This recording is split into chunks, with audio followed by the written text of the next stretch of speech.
네, 자 황희두의 시대는 갔다 업데이트 175회 지금부터 시작합니다. 반갑습니다. 안녕하세요. 반갑습니다. 자 시작하려고 하는데 익숙한 닉네임이 보이네요. 내 이름은 소망. 여기까지 아는 사람인가요? 뭐 거의 지금 보면 깜보 된 것 같아요. 가장 먼저 기다려 주시고 계신데, 예. 그 이거 어떻게 나중에 뭐 이거 차라도 한 잔 사드리나? 뭐 어떻게 해야 되나? 나중에 공부 모임 오실 것 같아요, 뭔가. 진짜 그 정도로 제 참고로 제 이걸 모르시는 분이 계실 수 있으니까 이 일요일 저녁 9시에 하는 히두버스를 모르시는 분이 계실 수 있어서 말씀드리자면 거기에 등장하는 분이죠. 네, 뭐 장예찬 씨 좋아하고 하는데 제 방송에서 차단하진 않았지만 또 각 방송마다의 기조가 있기 때문에 어떻게 될지 모르는데 그래서 그런 의미에서 소망님이 좀 이렇게 잘 케어를 해서 댓글 달았으면 좋겠다. 오래 보고 싶기 때문에. 채널에서는 차단하진 않겠습니다. 좋습니다. 예. 참 그러네요. 아니 왜냐면 이분이 장해찬을 뭐 좋아하고 그런다는데 이 민주진영 시사 방송을 매일같이 챙겨 보는데 왜냐면 저쪽에서 방송마다 다 저희 근데 소개 안 해주십니까, 진행자님? 소망님을 먼저 소개하네요. 우리 말고. 그러게요. 왜냐면 저는 서운하네. 그렇습니다. 이 방송의 모토가 두 가지가 있는데 첫 번째는 황희두의 시대는 갔다.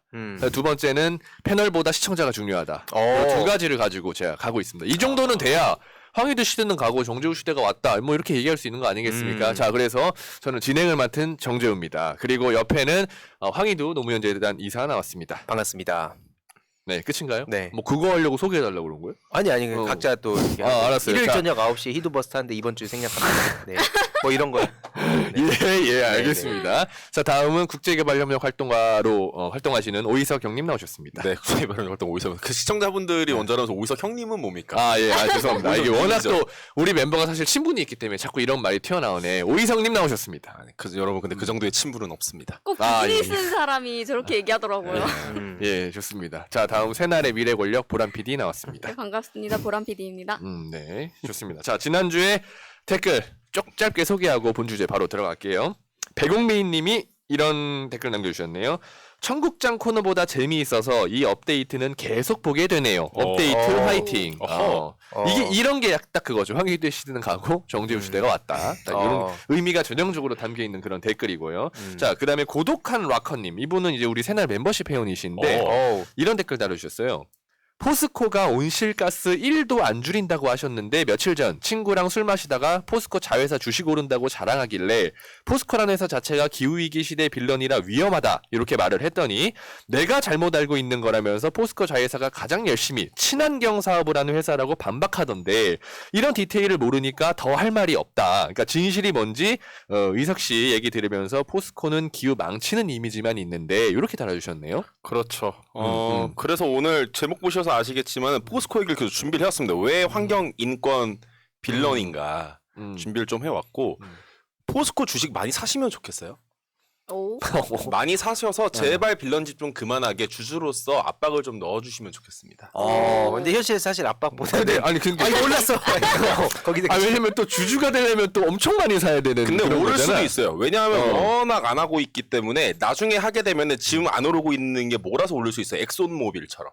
엑손모빌이 다른 거대 석유 재벌 기업들이 안 하던 이 친환경 대응을 뒤늦게 하기 시작을 했거든요. 다른 데 다 하다가 다른 데 다 하는 걸 보면서 근데 다른 데 하는데 여기는 안 해서 계속 주가가 떨어지고 있었어요. 그러다 보니까 주주들이 해라 라고 압박을 하면서 하게 됐고 그러면서 주가가 이제 회복이 된 그런 사례가 있습니다. 그러니까 포스코도 많이 사시고 압박을 좀 하시면 좋겠습니다. 제5회 멤버 정변님도 와주셨네요. 네. 예. 포스코 니들이 탄소 줄여야지 자회사 만들어서 줄이면 뭐해 눈속임이지. 지금 정변님은 코스코에 대해서 얘기해 주신 것 같은데요. 코스코인가? 코스트코 아니에요? 코스트코야? 맞네. 네. 이런 거 나중에 안 좋죠. 저 방송에 한번 모시겠습니다. 네, 좋아요. 네. 좋죠. 세대 통합. 그렇습니다. 그래서 여러분들 소통 많이 하려고 하고 있으니까요. 그 댓글이나 또 이렇게 실시간 채팅으로 남겨주시면 저희가 언급하고 소통하면서 그렇게 넘어갈게요. 자, 첫 번째 순서 황희두의 스팀팩 오늘 또 알찬 그 시사 이야기 준비돼 맞습니다. 있죠. 예, 그래서 현안이 많기 때문에 네 바로 넘어가 보도록 하겠습니다. 네. 지금 시작을 했고요. 지금 뭐 채팅창으로도 나오고 있던데 다들 오늘 뭐 밥 한 그릇 다 뚝딱 하셨습니까? 남기면 한 톨도 남기면 안 됩니다. 제가 그래서 예. 우리 회사 팀장님이 다이어트를 하고 계신데 네. 바로 지적했습니다. 다이어트 하면 안 된다. 안 밥 된다. 한 공기 다 먹어야 된다. 아, 그렇죠. 지금 집권 여당의 민생 119 특위 위원장이 오늘 오전에 또 가이드라인을 딱 전 국민에게 네. 전하지 않았습니까? 아, 뭐 다이어트 얘기까지 하고 막 여성 얘기 해가지고 여기저기서 그 누구의 호응도 못 얻고 있는 상황 같고. 그래서 그 이슈 다들 아시겠지만 그 이후의 반응을 보면서 전 정말 재밌었어요. 근데 그 전에 사진 하나 좀 먼저 보고 갈게요. 지금 이 조수진이라는 사람이 뭐 이름점으로 유명하긴 한데 네. 최근에 또 이 앞에 논란이 됐던 이 삼진아웃 된 사람이에요. 5.18 망언했죠. 그렇죠. 뭐 정광훈 우파 천하통일 얘기했죠. 이번에 또 제주 4.3 뭐 격이 낮은 식으로 얘기를 해서 삼진아웃 당했는데 그 김재현 씨한테 원망 크다. 김기현 대표 강단 필요하다. 이렇게 일침을 날렸는데 그리고 나서 이 김재원 씨의 논란을 덮고 싶어서 그런 건지 오늘 새로운 걸 또 터뜨려가지고 지금 보시면 아시겠지만 최경영 기자님이 실소를 그러니까 실시간으로 그거 들으면서 내가 잘못 들었나 약간 이런 느낌으로 그게 되게 실제로 좀 돌아다니고 있더라고요. 그 장면이 장면이. 계속 돌아다니고 있는데 그럴 수밖에 없는 게 밥 한 공기 비우기 이게 사실 좀 주위의 반응이 어땠어요? 저 진짜 궁금한 게 실제로 정치의 막 그 고관여층들이 중요하게 공부를 해서 숙지하는 이슈들이 있잖아요. 뭐 예를 들어서 대장동이라든지 그렇죠. 도이치모터스 등등 어려우니까. 근데 이건 되게 직관적이고 되게 딱 와닿고. 공감대가 많이 갈 수 있는 그런 이슈인 것 같아요. 요 이슈가. 그래서 안 그래도 공감됐다는. 아니 제가 공감됐다라는 게 아니라 이런 기사들로 분노가 공감이 되는 거죠. 분노가. 그러니까 예를 들어서 제가 실제로 이쪽 활동하는 한 뭐 청년들만 모여 있는 그 오픈톡으로 한 115명 정도 모여 있어요. 거기에 이 주제로 그러니까 뭐 300개 쌓여 있는 거 뭔지 알죠? 플러스 해가지고 300개 떠 있는 그 정도로 굉장히 이슈가 뜨거웠어요. 그러니까 거기서 막 쇼를 해도 너무 지나친 쇼가 아니냐. 네. 그러니까 그 국회 그 소통관인가 거기 네. 안에서 컵라면 먹고 햇밥 먹으면서 그것도 맛있게 먹는 척이라도 하든가 그렇게 할 거면 할 거면 얼굴에 완전히 뭐 그냥 아씨 내가 이걸 연기해야 돼. 이거 연기해야 되나? 이런 표정으로 그걸 먹고 있으니까 하다못해 청년들도 야 이거 아무리 정치하는 사람들이 하지 너무한 거 아니냐. 네. 그 정도로 굉장히 많은 사람들한테 퍼지고 있는 그런 이슈다. 이건 아마 좀 비슷하겠죠. 다른 분들도. 네. 이거 옹호하는 분이 있었어요. 그럼 그렇게 묻는 게 맞을 거예요. 그거 난 못 봤어. 못 봤어요. 난 못 봤어. 저도 좀 보수적인 분들한테 이거 한번 보내보면서 사실 좀 그런 게 있잖아요. 이게 대답 한번 해봐라.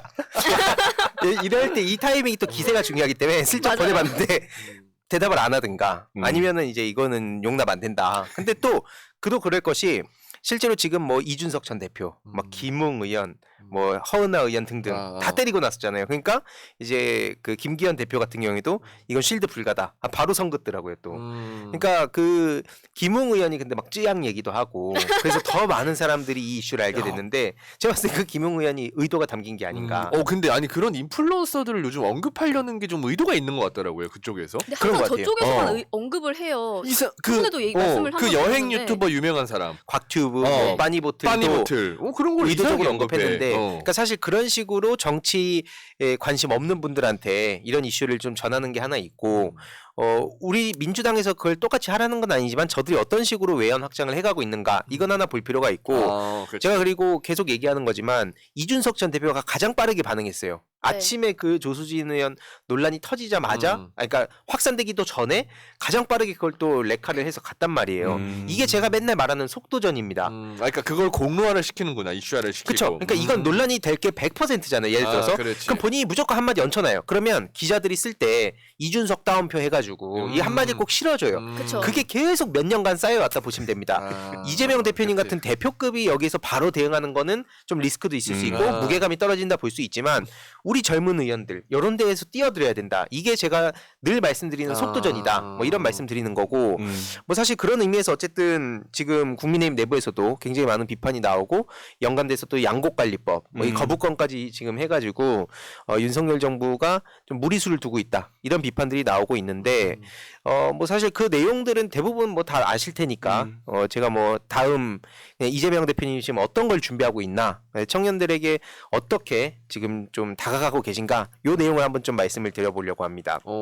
지금 다음 사진이 나올 텐데 모든 성인에게 1,000만 원 저금리 대출 그러니까 이게 기본 금융인데 지금 이번에 기본사회위원장을 직접 맡으셨어요. 그만큼 기본사회를 위한 여러 가지 빌드업을 하고 계신다 보면 되는데 핵심은 이제 그 기본 금융을 시작으로 해가지고 뭐 여러 가지 뭐 을 기본권이라든지 기본 주거라든지 이런 여러 가지 또 이 자리를 기본 시리즈, 기본 기본 소득이라든지 시리즈. 뭐 이런 시리즈들로 지금 차근차근 빌드업을 해가는 중이다라고 보시면 좋을 것 같은데 이 기본 대출이라는 게 결국에는 가진 자들은 저금리로 돈 엄청나게 막 빌리고 그걸로 막 다시 투자하고 해서 그쵸. 계속 부를 늘려가는데 정말 취약계층 지금 윤석열 정부에서 어떻게 합니까? 15.9% 예, 그것도 50만 원. 거기에 뭐 이거 6개월간 보고 나머지 50만 원 한다는 거 아니에요? 그러니까 이게 어때요? 재훈님이 예전에도 그 이재명 대표한테 공감했던 이유 중에 하나가 나같이 뭔가 돈이 좀 막 절실하고 급한데 빌리기가 막 쉽지 않을 때 그럴 때 보통 사람들이 극단적으로 막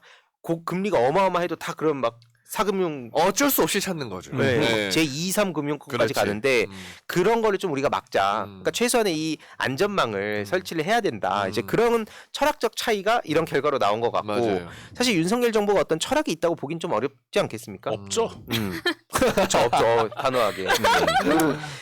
이게 그래서 뭐 사실 뭐 빈익빈 부익부라든지 이 양극화 문제가 우리가 계속 얘기를 하다 보니까 양극화 불평등 뭐 이런 얘기는 그냥 너무 당연한 얘기처럼 돼버린 것 같아요. 그래서 제가 무뎌지면 안 되는 이유가 이런 데 있다. 우리가 뭔가 익숙해지고 뭐 이건 맨날 나왔던 얘기니까 하고 넘어가다 보면 저들이 점점 더 그 전선을 넓혀온다. 그래서 우리가 이걸 예의주시해야 된다 말씀드렸는데 지금 다음 사진 하나 보여드리면 지금 이 연속 토론회라 그래서 어제 기본금융 그래서 청년 첫 출발, 소상공인 새 출발과 기본금융 이제 요 일정이 있었고 이후로도 이제 기본 주거, 기본 소득, 공정 경제, 뭐 을 기본권 그리고 횡재세까지 물론 여기에 대해서 사람들이 뭐 재원 마련이라든지 포퓰리즘이라든지 윤석열 정부와 국민의힘에서 늘 해왔던 방식으로 때리고 있습니다. 근데 뭐 그거에 대해서 제가 하고 싶은 말씀 드리고 싶은 말씀은 뭐냐면 논의를 활발하게 했으면 좋겠다 이거예요.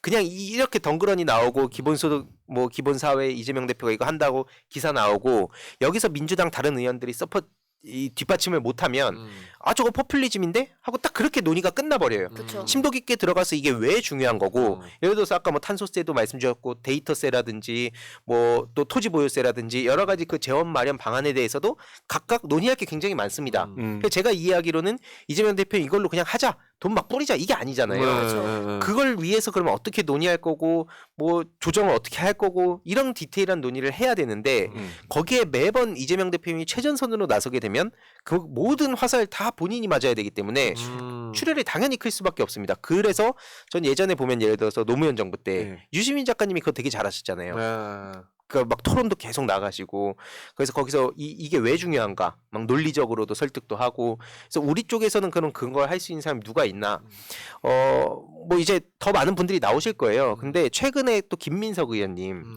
네. 보셨죠? 1,000원의 맞습니다. 아침밥. 네. 어떻게 보셨어요 그거?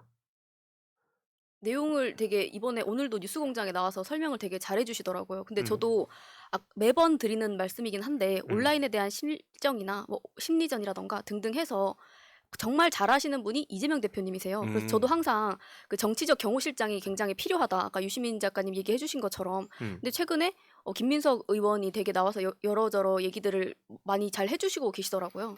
이게 김웅 의원도 지금 뭐 국민의힘 지도부를 비판하는 논리 중에 하나가 먹는 거에만 진심이다 그러면서 예를 들어서 그 장예찬 씨와 그 국민의힘 MG 회동할 때 오후 4시에 그것도 평일에 맥주 회동하는 거 그리고 아까 그 아침에 대학생들한테 가가지고 밥 먹는 거 이번에 또 뭐 방금 조수진 의원 논란 등등 먹는 거에만 뭐 대통령 말할 것도 없고요 맨날 술 마시고 그렇죠. 그러니까 우리 그걸로 같은 가가지고 메뉴 쳐다보는 거 보세요. 그래서 이제 그런 맥락에서 쯔양이라는 유명 유튜버를 언급한 거거든요. 이제 거기는 의도가 있다 보는데 어쨌든 이 1,000원의 그 아침밥도 김기현 대표가 그 이슈 메이킹 하려고 했는데 그 국민의힘 내부에서 그 두들겨 맞기도 하고 그 대학생들도 그거 되게 싫어했거든요.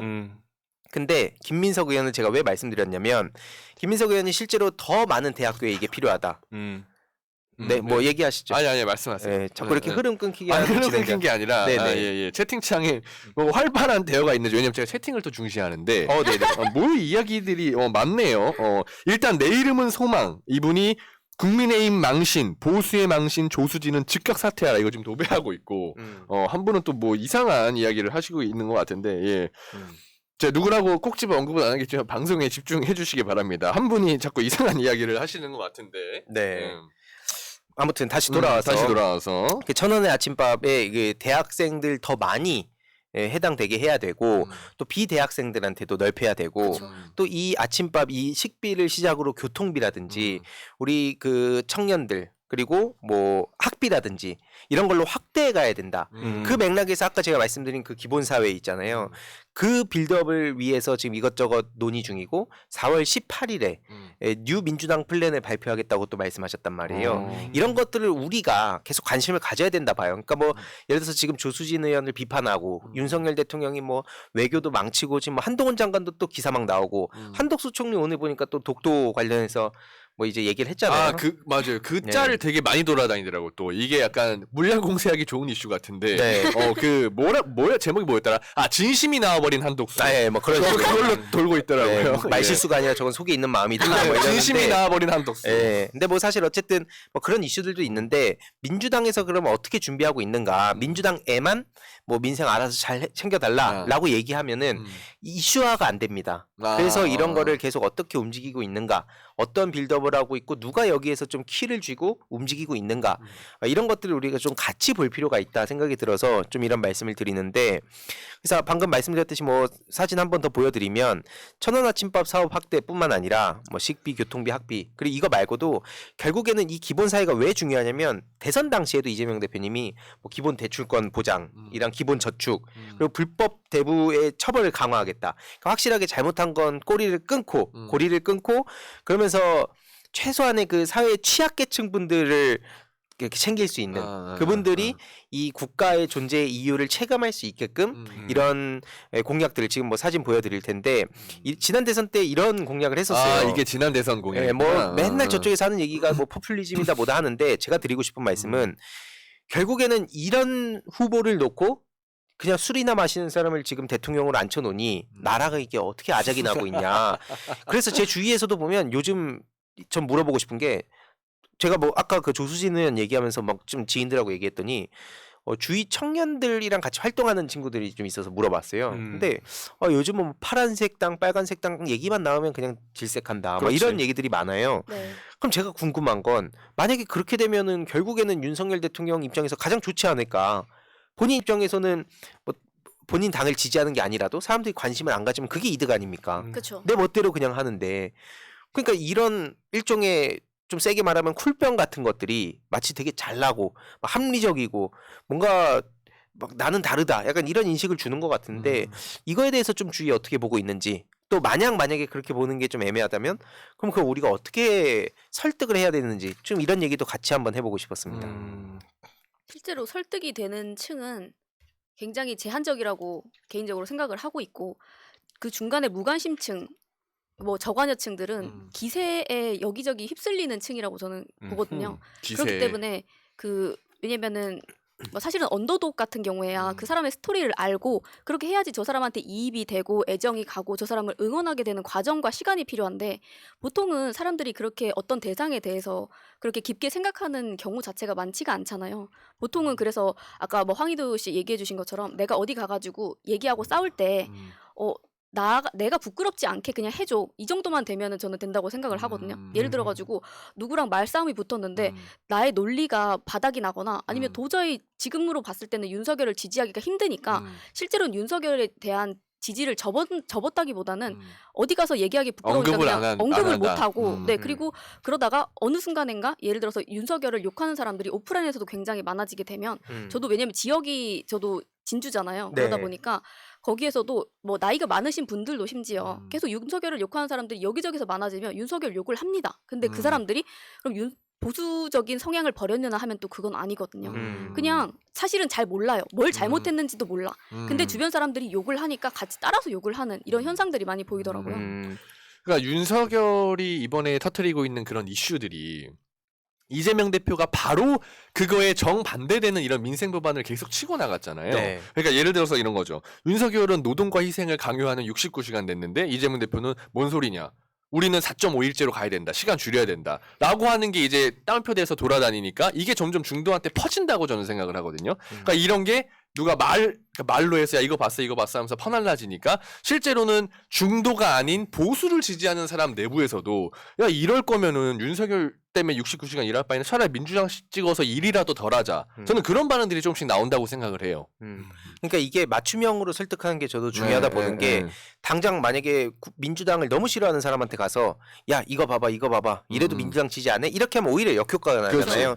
그냥 방금 말씀 주셨듯이 거기에는 지금 국민의힘이 보수라고 볼 수 없는 이유라든지 혹은 국민의힘을 지지한다 해도 윤석열 정부를 도저히 옹호할 수 없을 법한 내용들이 많잖아요. 뭐 당장 뭐 멘토라고 그렇게 자랑하고 다니던 심평 씨 같은 경우에도 최근에 또 두들겨 맞지 않았습니까? 그 친윤계 이용 의원이 나서가지고 거의 반협박을 하고 있던데 그 안에서도 그러니까 엄청난 막 싸움들이 벌어지고 있고 근데 전 심평 씨가 취지가 어떠했든 간에 맞는 얘기 했다 봅니다. 지금 30%만 보고한다는 건 이번에 그 야구 또 시구하러 가가지고 이상한 괴상한 짤만 돌아다니고 있던데 거기 가고 또 서문시장 가가지고 막 환호 듣고 그러면서 정작 지금 제주 4.3 추념식엔 안 가가지고 진짜 뭐 그 추념 그때 그 멘트도 그 작년 거 그대로 빼다 박았다던데 네. 그러니까 이런 논란들이 계속 터지고 있지 거기 않습니까? 오히려 한덕수 총리가 가가지고 오히려 이상한 더 욕만 먹고 왔어요. 그렇죠. 뭐 맨손 분양하고 맨손 분양하고 셀카 이거 하고 셀카하고 뭐 관광산업 유치하겠다고 하고 막 그래가지고 네. 아무튼 뭐 논란이 더 커졌죠. 그렇죠. 뭐 그런 논란들이 지금 많으니까 그런 거를 또 주위에 전해서 아 나도 이건 아닌 것 같다라는 거를 끌어내는 것도 굉장히 중요한 포인트 중에 하나다. 그래서 네. 그럴 때마다 다 속도가 다른 것 같아요. 누군가는 예를 들어서 한 1년쯤 걸릴 수 있고 누군가는 한 5년 걸릴 수 있고 누군가는 뭐 한 3달 걸릴 수 있고 그 상대방의 그 온도에 맞춰가지고 우리가 접근하는 것까지 저는 되게 중요하다고 생각해서 그런 걸 좀 나눠서 볼 필요 있다. 그래서 아 저거는 좀 대화해봤는데 안 돼. 근데 이게 사람 생각이 그렇게 하루아침에 안 바뀌죠. 그쵸. 그거는 여러 가지 이론으로도 나와 있기 때문에 우리가 답답하다 하더라도 그리고 이해가 안 된다 하더라도 이런 내용들을 계속 뿌리는 게 중요하다. 나중에 최소한 가장 중요한 건 전 그 부끄러움이라 생각해요. 네, 맞습니다. 아 내가 지금 적어도 공개적으로 윤석열 김건희를 옹호는 못하겠다만 돼도 지금 시간이 지나면 지날수록 아까 김재원, 태영호 뭐 이런 사람들 보면 아주 가관이잖아요. 더 열심히 이제 목소리를 냈으면 좋겠기도 한데 뭐 정광훈 씨 같은 경우에도 지금 홍준표 시장이랑 뭐 네. 아니 장난 아니던데요. 뭐 대구 시민들은 저거 탄핵시켜 막 이러면서 진심으로 싸우고 있습니다. 탄핵이란 얘기도 아무렇지도 않게 꺼내는데 그럴 때 민주당 내부에선 지금 전열을 가다듬고 아까 그 기본사회를 비롯한 물론 기본소득이라든지 여러 가지 기본 시리즈에 반대하는 분들도 계신 거 압니다. 하지만 논쟁을 계속 일으켜야 그게 이준석 대표가 맨날 주장하고 있는 다음날 신문 1면을 어떻게 차지할까를 늘 고민한다는 거예요. 제가 이준석 대표 얘기를 하면 왜 자꾸 걔를 띄워주냐 걔가 그럼 잘한다는 거냐 이런 얘기하신 분 계신데 상대방이 어떤 식으로 전략을 짜고 포털을 비롯해서 언론을 도배하고 있는지를 알아야 우리가 대응을 하지 않겠습니까? 그쵸. 근데 그 사람이 어쨌든 계속 이슈 메이킹 해갖고 청년들 글로 끌고 가요. 그럼 거기서 그냥 아 이준석 먹금이 답이야. 저런 애 뭘 신경 써. 이렇게 하면 우리가 어떻게 청년들의 이 대응을 할 수 있겠습니까? 교묘하게 그리고 지금 윤석열 정부를 때릴 수 있는 타이밍이니까 교묘하게 그러면서도 민주당 안에서도 합리적이라는 이미지가 또 생기고도 있어요. 그게 맞다 틀리다를 다 떠나서 그런 의미에서 저쪽 청년들이 어떻게 움직이고 있는가. 참고로 이준석 대표는 지금 막 외교 언급하기 시작했거든요. 큰 꿈을 가진 사람이잖아요. 네. 그러면은 그 보수 청년들 사이에서 우리도 외교를 이제 신경 써야 된다는 얘기를 하면 저쪽에서는 그만큼 또 수를 두고 있다는 겁니다. 그럼 우리는 그럼 어떤 청년들이 어떻게 대응해가고 어떻게 뭐 기본 사회를 비롯한 외교 문제들 단순히 윤석열 굴욕 외교다에 그칠 게 아니라 민생하고도 어떻게 연결이 되고 국제적으로 이 국제 관계가 또 어떻게 되고 뭐 정세현 장관님 같은 분이 계시지만 그런 분들께만 맡겨놓을 수 있는 문제가 아니잖아요. 그렇죠. 우리 청년들 중에 그런 분들이 딱딱딱 포진할 수 있도록 계속 관심을 가져야 되고 총선 국면에 어쨌든 에이스들이 많이 등판도 하고 영입도 될 거기 때문에 그런 분들을 앞으로 저희가 좀 예의주시하면서 계속 알려드려야겠다. 그게 또 업데이트만의 역할이 아닐까 싶습니다. 네, 저는 방금 말씀해주신 부끄러움이라고 하는 게 굉장히 중요한 키워드라는 생각이 들고 그게 예를 들어서 강자 동일시라던가 연관해서 저는 자부심이 굉장히 중요하고 필요하다고 생각이 드는데 아까 말씀해주신 것처럼 내가 속한 정당이라든지 내가 지지하는 누군가를 욕하면 당연히 기분이 나쁘죠. 음. 근데 그거를 드러내놓을 수 있냐 아니냐의 차이가 굉장히 크다고 보고 예를 들어서 문정부 초기에만 해도 굉장히 지지자들의 자부심이 높았습니다. 뭐 문재인 보유국 뭐 이것도 사실 밈처럼 그쵸. 돌았잖아요. 그것도 뭐 밈처럼 돌았고 온라인 환경에서도 그렇고 오프라인에서도 그렇고 근데 최근에는 좀 민주당에 대한 지지라던가 그거를 지지하고 뭐 여기서 활동하려고 하는 사람들의 입지가 좀 좁아진 면이 있다라는 생각을 많이 하고 뭐 이걸 시청해 주시는 많은 분들께서는 그래도 국힘을 찍을 순 없잖아라고 생각하시는 분들도 많이 계실 거예요. 근데 그럼에도 불구하고 저쪽에서는 지금 이준석 그 아류들이라고 할 수 있는 또는 이준석과 조금 차별화를 시도하는 젊은 층이 굉장히 많습니다.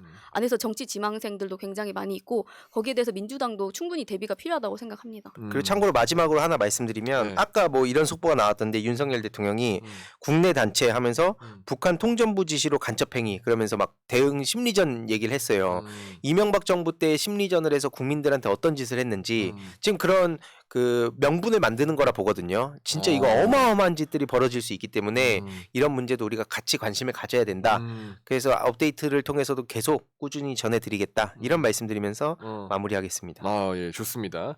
그 뭐 오늘도 이 중요한 이슈 외연 확장, 뭐 속도전, 이슈 선점 이런 거에 대해서 좀 핵심으로 정리해서 말씀해 주신 것 같은데 그 이제 희두의 팬분들은 잘 아시겠지만 원래 희두님이 새날에 2번 방송 나왔었죠. 화요일날 우리 미니. 예. 네. 근데 화요일날 그 최민희 의원님이 방통위원으로 가시는 바람에 황희두가 나오는 시간이 이제는 이 업데이트밖에 없습니다. 그래서 수요일 업데이트 코너를 꼭 관심 있게 지켜봐 주시길 부탁드리고요. 아니 네. 저 지금 뭐 댓글로 막 진주 맞니 광주 같은데 이러고 있는데 그게 자기 얼굴에 침 뱉는 겁니다. 쪽팔린 줄 아세요. 근데 저 최근에 저는 야. 조회수가 많이 저조한 관계로 누구든 들어와서 댓글 달고 좋아요 해주시고 시청률 올려주시면 좋겠다라는 예, 생각이 아까 저분 때문에 이제 채팅창이 좀 시끄러워졌죠. 예, 아무튼 아 저런 것들을 근데 지역 감정 가지고 저런 것들이 저희 사람입니까? 아니 그 나이 들었을 때 그때 뭐 그런 일들이 있었다는 건 둘째 치더라도 네. 여기 와가지고 저렇게 하는 게 안 부끄러워요? 뭐 하는 인간인지 모르겠지만 저런 인간들은 가치가 없다 생각해요. 차라리 소망이 나은 거죠. 네, 진짜 소망님은- 부끄러운 줄 아세요 좀. 아, 소망님은 열심히 지금 조수진 퇴진을 외치고 있습니다. 그쵸. 잘하고 그 있습니다. 한덕수도 이제 어. 노인 좀 가라고. 장례찬 지지자지만 우리 진보 진영 방송을 더 많이 보는. 아, 그쵸. 아무튼 좋습니다. 자, 여기까지 하고요. 네, 보람님. 네. 쇼 미더 월드 오늘도 시작해 보도록 하겠습니다. 네. 네, 오늘 2가지 얘기 해보려고 하는데 음. 최근에 더글로리 드라마가 굉장히 세계적으로 인기가 많았잖아요. 근데 아주 일각에서 이런 얘기들이 있었어요. 저 드라마 보고 해외에서 한국에서는 저렇게 학폭이 심한가 보다라는 생각을 많이 하고 한국에 대한 이미지가 안 좋아질 수도 있겠다. 이런 아이디어들이 있더라고요. 근데 혹시 여기에 대해서 어떻게 생각하시나요? 별로 이런 말들이 이런 얘기가 별로 의미가 없다 생각하실 수도 있고 네. 아니면은 좀 그럴 법하다라고 생각을 하실 수도 있을 텐데 어떤 거예요? 예를 들어서 글로리라는 영화가 네. 한국 학폭에 대한 다룬 영화잖아요. 네. 근데 이거를 보고 다른 해외 팬들이 한국은 저런 나라인가 보다 이렇게 아. 한국에 대한 인식이 안 좋아질 수도 있다. 아, 전 뭐 그럴 수 있을 것 같은데요. 네. 기억도 못 할 것 같은데요. 외국 영화나 외국 작품 보고 다 그 나라의 국적을 그려가면서 연결하면서 보시나? 그런 분들 많지 않을 것 같은데. 근데 약간 또 근데 그런 건 있는 것 같아요. 네. 뭐 어디 특정한 나라는 막 아. 가난한 이미지, 그러니까 그게 아마 수리남 같은 경우에도 최근에 막 그런 논란이 됐었죠. 느낌처럼 뭐 한국 내에 근데 또 부끄러운 것도 사실이니까 뭐 그런 부끄러운 게 것도 사실이기도 하지만 과연 이게 정말 한국만의 문제일까라고 그렇지. 생각을 해보면 저기들도 문제가 있을 텐데. 어느 정도는 이게 공감대를 형성하는 부분이 있기 때문에 또 네. 그렇게 그렇죠. 인기가 있었던 거 아닐까 하고 생각해 볼 수도 있을 것 같거든요. 네. 근데 최근에 뭐 정순실 아들 정윤성 그리고 최근에 또 이동관 아들까지도 나왔잖아요. 정순신, 정순신. 네, 제가 정순실이라고 아, 해서 정순- 혹시 또 그 사람을 정순실은 언급하면 안 됩니다. 네. 네. 예. 네, 되는 거였어 그 아줌마는 어, 아니고요. 정순신 음. 이름은 되게 좋은데 말이죠. 네, 그래서 윤석열이 학폭 대책으로 이제 원 스트라이크 아웃제 미국처럼 하겠다라고 하면서 그게 네, 기사 스트라이크 그렇게 띄워주시면은 좋아해 또. 원 스트라이크 아웃제도. 좋아하죠, 또. 네. 미국도 더럽게 좋아해. 그래 진짜 그런 좋아하는 거 그냥 짜증게 했네 그냥 보니까. 그래서 자유 좋아하고 이러니까 네. 굉장히 뭐 네, 사진 띄워주시면 됩니다. 이게 정말 뭐 미국이 마치 학폭 청정구역이라고 되는 것처럼 야. 이렇게 얘기를 딱 했는데 이게 맞는 얘기인가 어떤 얘기인가 거기에 대해서 얘기를 좀 해보려고 가지고 왔습니다. 미국은 총으로 쏘는데. 그러게요. 미국은 이게 웃을 얘기가 아닌 게 실제로 올해만 해도 굉장히 많은 건수가 일어나고 있고 하루에 한두 건 이상 꼭 총기 난사 사건이 발생하고 있는 중이에요. 미국이. 그것 때문에 골머리를 앓고 있는데 물론 이 기사 내용이 말도 안 되니까 제가 이거를 가지고 왔겠죠. 네. 예, 결과적으로 지금 말씀드리자면은 여기에 지금 뭐 민주당 등등 해서 정치권에서도 노력을 하고 있고 논의 중인데 전문가들 의견으로는 다음 사진 띄워주시면은 효과가 없다. 오히려 제2의 정순신을 계속해서 만들어낼 것이다라고 그치. 얘기가 나오고 있습니다. 원 스트라이크 아웃 제도를 했을 때에 그쵸. 그 이유가 뭐냐? 정순신이 자기 아들을 그렇게 학폭이 아닌 걸로 만들려고 압력을 넣고 한 이유가 뭐겠습니까? 주소 이전으로 학교 전학시키고 학폭 기록 안 남기려고 한 이유가 이게 평생 기록이 남으니까 이거를 안 하려고 그렇게 안 시키려고 이거를 노력을 한 거잖아요. 자기가 가진 힘을 이용을 했고. 근데 이게 다른 기회 없이 한 번에 이렇게 기록이 남게 된다고 했을 때 이거를 피하려고 오히려 이런 일들이 더 많이 일어날 것이다. 그렇겠지. 라는 얘기인 거예요. 네. 와, 그 와중에 또 우리 강지현님께서 슈퍼챗으로 거금을 또 보내주셨네요. 울 친구들 멋지다. 와. 아유, 감사합니다. 고맙습니다. 감사합니다. 멤버십까지 감사드립니다. 음.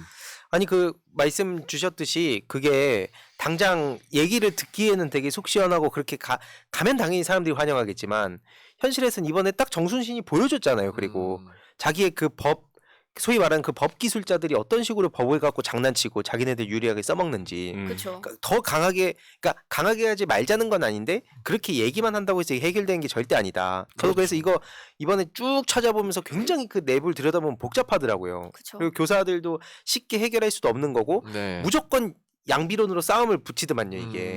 그렇지. 한번 붙으면 나도 뭐 피해자라든지 지금도 계속해서 2차 가해를 하고 있잖아요. 그렇죠. 그런 것도 있고. 그러니까 결국에는 뚜렷하게 가해자 대 피해자 구도가 되는 게 아니라 나도 이런 거 당했는데라고 하는 순간 어쨌든 물타기 또 돼버리는 물타기가 되니까 그럼 그거 어떻게 판단할 거냐면 시간 다 가고 그렇죠. 그럼 정상적인 그 학교 생활 하기가 어려워지고 특히 온라인이랑 연결돼 가지고 예전에는 그래도 지역을 넘나 다른 데로 가면은 좀 그래도 그 과거를 지우기가 쉬웠는데 이제는 이게 온라인으로 실시간으로 다 넘어가지 않습니까? 뭐 무서워요 이제는. 네, 맞아요. 지금 뭐 근데 미국에서 이루어지고 있는 이 분리라고 하잖아요. 이 괴롭힘에 대해서 뭐 괴롭힘인지 아닌지를 판단하는 산피가 있다. 뭐 힘의 불균형, 그 상대방을 괴롭히려는 의도가 있었느냐, 그리고 뭐 계속 반복적으로 행해졌느냐, 뭐 이런 것들 기준이 된다고 하고 또 거기에 대처하는 3R이 또 있어요. 뭐 이게 그 괴롭힘인지 인식을 할 것, 그리고 거절하는 것, 여기에 대해서 거부 의사 표시를 할 것, 그리고 어른에게 신고하기 뭐 이런 등등이 있는데 사실은 이게 저는 보고 굉장히 하나마나한 이야기 아닌가? 내가 괴롭힘을 당하고 안 당하고는 당하는 사람이 압니다. 그냥 뭐 이게 뭐 세 가지에서 어떤 거 체크를 해보고 하기 전에 자기가 알아요. 근데 여기에 대해서 저는 소용이 없었던 것 중에 그 리포트, 어른에게 신고하기, 이게 정순신 사태에서 대표적으로 안 된다는 걸 보여준 사례잖아요. 그렇죠. 왜냐면 계급 계층 간의 문제고 사회 문제이기 때문에 이건 단순히 저는 학폭이라고 했을 때 학교 내에서 일어나는 어린아이들의 일로 마치 치부되는 것 같아서 이거에 대한 심각성이 좀 감소되는 그런 효과가 있는데 이거는 어른들의 문제였어요. 실제로 지금 미국에서도 왜 웃으시죠?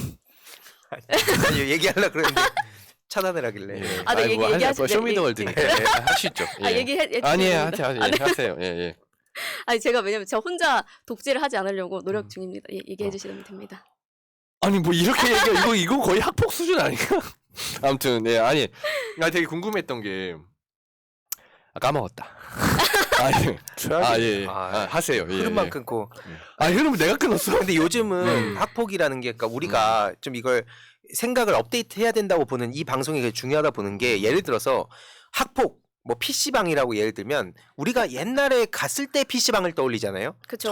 저희들이 갔을 때 PC방이고 부모님 세대 담배 꽁초 막 담배 냄새 나고 막 그런 PC방인데 지금은 완전 다르잖아요. 밥 먹으러 PC방을 가는 시대인데 마찬가지로 학폭도 예전에 물리력을 좀 때리고 좀 욕 좀 하고 이게 학폭 개념이었다면 이제는 아예 그 핸드폰으로 막 불법 사설 도박 같은 거 그쵸. 그런 거라든지 다 불법적인 행동 마약 거래 텔레그램으로 그런 것도 다 그 피해 학생들 걸로 한다 이거예요. 그 정도로 업그레이드가 됐고 그 사례가 전국으로 퍼져나가는 거죠. 일진들 사이에. 무시무시한 일들이 벌어지는데 뭐 어렸을 때 싸움 좀 할 수 있지. 이따위로 정순신 같은 인간들이 얘기하잖아요. 이거 절대 그런 차원으로 보면 안 되는 정말 업그레이드 됐다 이거. 가해자니까 그렇게 얘기할 수 있는 거죠. 그렇죠. 보면은 그 계속 얘기를 하자면 거기 더 글로리에서 딱 그 표현이 나왔잖아요. 그 어떤 대상을 사냥감으로 삼느냐. 힘이 없고 일단 건드려도 뒤탈 나지 않을 사람들을 자기들이 고르지 약자. 않습니까? 네, 이게 부모랑도 연결이 돼 있다는 걸 단적으로 그렇죠. 보여주는 예인 거죠. 근데 이게 또 뭐 한국, 미국만의 문제가 아니라 세계적인 문제인 게 21년도에 프랑스에서는 어떤 일이 있었냐면은 학폭을 당해던 피해자가 살해를 당해요. 살해까지 가는 경우가 생깁니다. 그리고 또 그 몇 달 안 돼서 피해자가 극단적인 선택을 하는 사례가 생기니까 여기에서는 어떤 일이 생겼냐면 작년에 22년도에 학교폭력을 형사법으로 처분할 수 있는 법안이 통과가 돼요. 왜냐면 엄벌주의에 대한 여론들이 많이 생겨났기 네. 때문에 이게 가능해졌는데 뭐 벌금은 최대 2억까지 우리나라 돈으로 2억까지 할 수 있고 징역도 10년형까지 최대로 가능하게 만든 거예요. 근데 저는 이렇게 뭐 당연히 원 스트라이크 아웃제가 실효성으로 봤을 때 어떻게 하는 게 더 낫냐라는 여러 가지 논의가 돼야 되는 게 맞다고 생각을 하지만 조금 이런 여러 부분에 있어서 엄벌주의에 대한 시민들의 여론이 높지 않나라는 생각을 많이 합니다. 실제로 더글로리나 최근에 뭐 모범택시 같은 이런 드라마들이 흥행을 하는 것도 저는 뭐 예를 들어서 사법부라든지 검찰이라든지 이런 공권력에 대한 신뢰가 많이 무너지고 네. 사회가 공정하게 돌아간다, 정의롭냐라는 질문에 많은 사람들이 이거는 정치 무관심층이라고 하더라도 아니오라는 대답을 하는 사람이 좀 월등하게 많지 않나라는 생각이고 실제로 법의 테두리 안에서 어떤 사람들이 처벌을 잘못한 만큼 받고 이런 사례들을 봤을 때 실제로는 가해자의 인권보다 피해자의 인권이 더 존중받지 못하는 이런 사례들이 많이 좀 생겨나는 걸 보면서 분노가 좀 많이 해져가고 있다라는 생각이 들거든요. 그러니까 분노는 계속 쌓여가는데 그래서 어떻게 할 거냐. 그게 이제 답이 없는 거죠 지금. 그렇죠. 예를 들어서 학폭위원에 대한 자질 문제가 또 있어요. 한국에서 보면 네. 뭐 한 3분의 1이 막 해당 그 학부모들이라서 이게 과연 그렇게 맡기는 게 맞냐라는 것도 있는 것 같고 그리고 또 아까 드렸듯이 맞학폭 물타기 하는 거. 네. 그 비율이 거의 한 22년도에 한 30 몇 %가 거의 맞학폭이었대요. 그리고 그거 말고도 뭐 여러 가지 문제들이 있는데 결국에는 이 절차라든지 뭐 사회봉사라든지 뭐 전학이라든지 이런 것들도 충분히 이걸 법을 가지고 아는 사람들이 다 악용을 하기 때문에 이 문제가 계속 원점에서 돌더라고요. 학폭에 대해서도 세게 해야 된다고 막 제도도 여러 가지가 나와 있었는데 계속 그냥 현실에서는 적용이 잘 안 되고 그냥 잘 합의해서 끝내는 게 가장 이상적인 상황이 되어버리는 아이러니 이거 어떻게 해야 되는 건 되게 심각한 문제인 것 같아요. 문제를 잘못 파악하고 있으니까 자꾸 헛바퀴가 돌지 않나 싶어요. 지금 뭐 엄벌 얘기가 나오는데 지금 엄벌이 문제일까 아니면 필벌이 문제일까? 엄벌을 생각하면 속이 시원해지죠. 정순실 아들 같은 애들이 시원하게 큰 벌 받고 정순신입니다. 좋지. 네. 정순신. 큰일 납니다. 네. 근데 지금 문제가 정순신 아들 같은 애들이 벌을 안 받는다는 게 문제인 거잖아요. 벌을 받는 애들은 또 따로 있어요. 맞아요. 같은 학폭을 하더라도 아빠가 누구냐에 따라 너무 달라. 네. 이것에 대한 신뢰가 너무 없는 건데 그냥 사람들이 듣고 속 시원할 한 말만 하는 게 현재 이제 대통령인 거고 그리고 문제가 학폭이 발생했을 때 그 문제의 책임이 100% 아이에게 있습니까? 가장 큰 이유는 가정에 있고 사회에 있고 그 아이를 둘러싼 학교가 있고 큰 우리 사회가 있고 문제를 어떤 관점으로 보느냐에 따라서 해결책이 정말 다양하기 때문에 이 문제는 우리가 시간이 오래 걸리더라도 거버넌스를 만들어가는 것 외에는 답이 없다라고 생각을 해요. 안 그러면 이런 대통령 소영웅주의에 빠져 있는 이런 윤석열 같은 사람이 이거 하나면 돼. 원 스트라이크 아웃제 하나면 돼라고 자꾸 지시를 내려요. 그럼 밑에서는 어떻게 대응해? 야, 학폭 있어 없어? 데이터 채우기에만 바쁜 거예요. 다음 소위에 나왔던 것처럼 숫자에만 몰입하는 거지 시키는 문제 거 하는 해결에는 거 그냥. 천이 안 간다라는 거예요. 그런데 이걸 그냥 사람들이 듣기 좋게 해서 지라고 또 안 됐구나. 본인의 지지율 높이는 데에만 본인이 영웅처럼 보이는 데에만 언프라고. 지금 대통령 놀이하고 있는데 이제 몰입해 있으니까 더 글로리에서 무슨 얘기가 나왔던 사회적으로 이 문제에 대해서 어떻게 관심이 있던 전혀 근본적인 문제까지는 얘기를 못하는 거죠.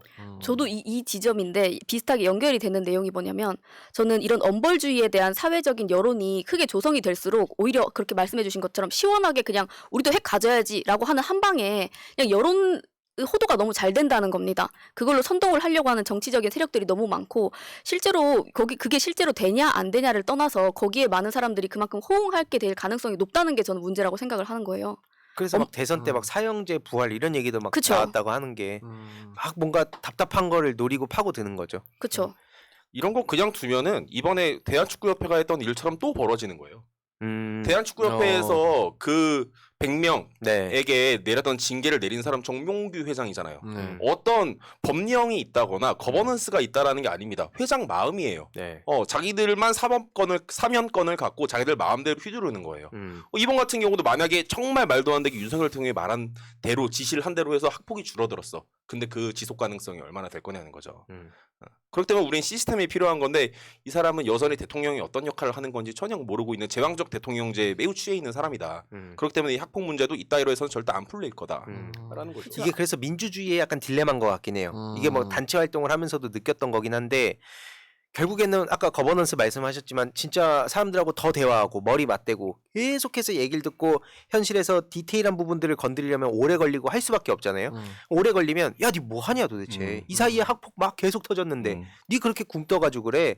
막 이런 식으로 빨리 그냥 해야지. 이게 물론 필요한 것도 있다고 봅니다. 뭐 무조건 그게 잘못된 건 아니지만 네. 이게 오랫동안 이미 10년 넘게 특히 한국에서도 이 제도가 생겨난 이후에도 학폭이라든지 그 이후로도 제대로 해결이 안 됐다면 그걸 들여다보고 대화를 해야지 그렇게 속 시원하게 한마디 하고 끝 이러면 해결이 되겠습니까?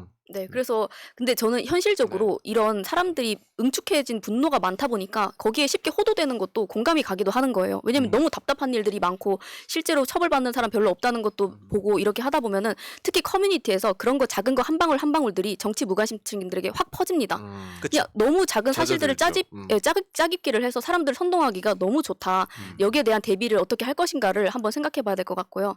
그리고 저는 아까 얘기한 것 중에 뭐가 있었냐면 이 학폭을 당하던 뭐 어떤 피해자 가해자가 있는 상황에서는 그 둘을 일단 분리시키는 게 뭐 해외에서도 그렇고 한국에서도 그렇고 꼭 필요한 일이라고 얘기가 되고 있는데 근데 저는 지금 윤석열을 보면은 자기가 가해를 당하는지도 모르고 가해를 당하고 있는 그런 사람이 아닌가라는 생각이 많이 들어요. 이거는 국제관계에 있어서 나타나는 얘긴데 뭐냐면 보통은 가해자가 가해를 해놓고 우리 그냥 노는 거예요. 웃어 이렇게 하면서 그런 사례들이 있잖아요. 그래서 분리가 중요한 건데 윤석열은 예를 들어서 그냥 실컷 당해놓고 우리 노는 거예요. 장난치는 거예요. 라고 하면은 그냥 공 던져놓고 공 물어와 한다던가 가랭이 사이로 지나가면서도 자기가 당하는지도 모르고 그냥 헤헤 웃고 있는 그런 상황이 아닌가 하는 생각이 많이 들고 왜 이런 생각이 드냐면 최근에 또 4월 들어서 한미일 훈련을 했습니다.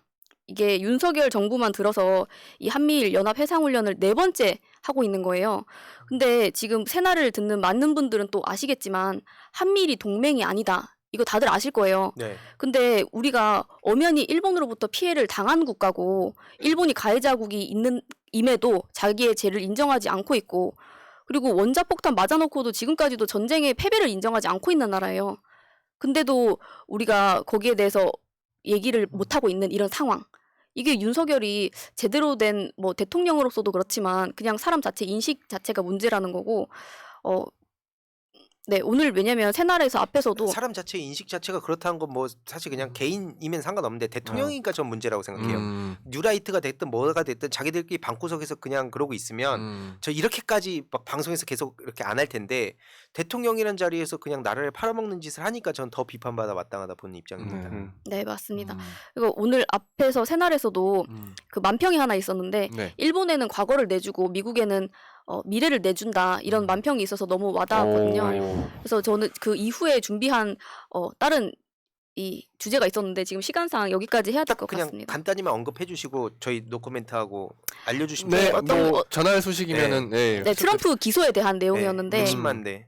네, 이 보면 탈진실과 관련이 많은 내용입니다. 그래서 진실이 어떻든 사실관계가 어떻든 사람들의 인식에 의해서 세상이 어떻게 돌아가는지에 대한 얘기를 좀 드리려고 했었고 그리고 우리나라 언론이 객관적인 지표로 봤을 때도 해외 언론에 굉장히 수준이 미달입니다. 그렇죠. 그럼에도 불구하고 우리나라에서 이렇게 이런 열악한 언론 환경을 가지고도 많은 분들이 깨어 계신다는 거는 굉장히 고무적이다, 희망적이다. 앞으로 우리가 그래서 아까 말씀해 주신 것처럼 이 대통령이 안 될 사람이 대통령 자리에 올라와 있는 거에 대해서 이 사람들이 앞으로 이걸 오래 두고 보진 않을 거라는 생각이 많이 듭니다. 저거 지금 하나 보여드려도 좋을 것 같은데 아, 이게 네. 최근 거.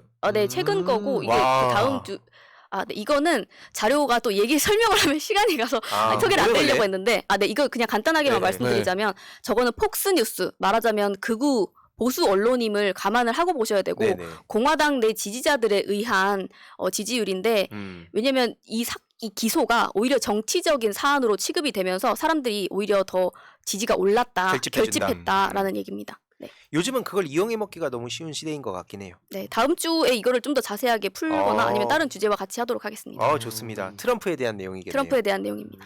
탈진실 아까 말씀 주셨는데 그 트럼프가 가장 그걸 잘 이용해서 대통령이 된 케이스죠. 실제로 미국에서 트럼프가 대통령이 당선이 되면서 개소리가 어떻게 세상을 지배했는가를 맞아요. 연구를 미국에서 훨씬 활발하게 했고 맞아. 연구를 해왔는데 그럼에도 불구하고 지금 결과가 저렇다라는 말씀을 드리는 거예요. 어쨌든 한국은 뭐 미국이라든지 대통령부터도 지금 그러고 있으니까 그걸 수입해오는 게 되게 많잖아요. 그렇죠. 그러니까 결국 지금 우리가 좀 뒤늦게 거기에 흐름에 따라가고 있는데 다른 나라에서도 이 탈진실 문제 해결 못하고 있습니다. 그러니까 이게 우리가 속이 터져서 당장 아까 원스트라이크 그것처럼 뭐가 맞지. 빨리 하면 될 것 같은데 그 안 되는 상황이라서 그래서 민주주의가 되게 어렵다. 그런 말씀 드리고 싶어요. 제 네. 주제는 이걸로 마무리하겠습니다. 네, 좋습니다. 자, 채팅창에서 수수님이 오늘 채팅은 참여가 힘드네요. 이렇게 말씀하셨는데 왜 참여가 힘드신 거죠? 예, 주제가 너무 어렵나요? 아무튼 계속 소통하려고 하는 방송 저희 하고 있으니까 채팅 자연스럽게 참여해 주시고 최근에 정순신 사태가 그러니까 오늘 안 그래도 학폭 주제로 이야기가 나왔는데 정순신 사태가 사실 굉장히 묻혔어요. 이제는 사실 뉴스에도 잘 안 나오잖아요, 언론에서. 근데 이 정순신 학폭 진상조사 청문회가 있었는데 공황장애라는 이유로 진단서를 내고 불참을 했대요. 근데 그게 4월 14일 그러니까 다음 주죠. 다음 주에 다시 열린다고 하니까 그런 것도 좀 관심을 가져주시면 좋을 것 같습니다. 우리가 그러니까 계속 또 따라가야 될 이슈 중에 하나이기 때문에 네, 제2의 노엘처럼 만들어야 된다고 생각합니다. 아 좋습니다. 예. 자 다음 우리 또 의석이 형님 코너로 넘어가 보도록 하겠습니다. 네, 오석의 지지 오늘 저 할 게 많아요. 많고 왜냐면 포스코 얘기를 언제 한번 꼭 하고 싶었는데 마침 고독한 락커님께서 포스코 이야기를 좀 하셔서 아까 그러니까 초반에 질문이 있었죠. 디테일하게 네. 포스코가 월 1도 안 줄인다는데 온실가스를 하지만 거기 있는 관계자는 잘하고 있다라고 하는데 이 간극에 대한 팩트가 좀 필요하다라는 말씀이신 것 같아서 준비를 좀 해왔습니다. 이것만 들으면 다 대응 가능하다. 약간 이거죠. 이것만 들으셔도 총알 장전. 좋아요. 끼지 마세요, 재훈님 이거. 중요한 내용입니다. 예, 알겠습니다. 네. 최근에 환경 언론 중에 뉴스펭귄이라고 있습니다. 거기하고 환경 전문 기관인 국토환경연구원 기후변화 행동연구소 그리고 한국지속가능발전학회가 공동으로 2018년부터 2021년까지의 국내 기업들의 온실가스 배출량과 에너지 사용량을 분석했어요. 근데 참고로 이 국토환경연구원이랑 기후변화 행동연구소가 제가 함께 일을 했거나 하고 있는 곳들이에요. 근데 이해관계가 있는 겁니까? 네, 그럼요. 하지만 저는 이 연구에 들어간 사람은 아니에요. 다른 프로젝트를 이제 하고 있고 했었고 이제 여기서 이제 요 프로젝트를 좀 담당을 최근에 하셨는데 여기는 되게 유능하고 의지가 좋은 곳이에요. 전문성이 아주 높은 곳이에요. 그래서 내용을 갖고 왔습니다. 포스코 얘기가 많이 나올 거예요. 일단 최근에 연구 결과가 하나 나왔는데 이 온실가스를 먼저 좀 보면 온실가스 배출량 대한민국의 상위 73곳이 띄워주시면 됩니다. 한국의 총 탄소 배출의 75% 4분의 3을 차지하고 있다. 회사 73곳이 75%를 차지하고 있다라는 거예요. 여기서는 100만 톤 이상, 그러니까 1년에 2021년 기준으로 1년에 100만 톤 이상의 온실가스를 배출하는 기업들을 100만 톤 클럽이라고 규정을 했는데 그게 73개라는 거예요. 그리고 이들이 이제 4분의 3 이상을 차지하고 있다라는 건데 그다음 이거 키워드 되게 중요한 것 같아요. 100만 톤 클럽. 50억 클럽, 100만 톤 클럽. 거기가 또 프레임도 잘 만드십니다. 같이. 전문성이 있는 곳이에요.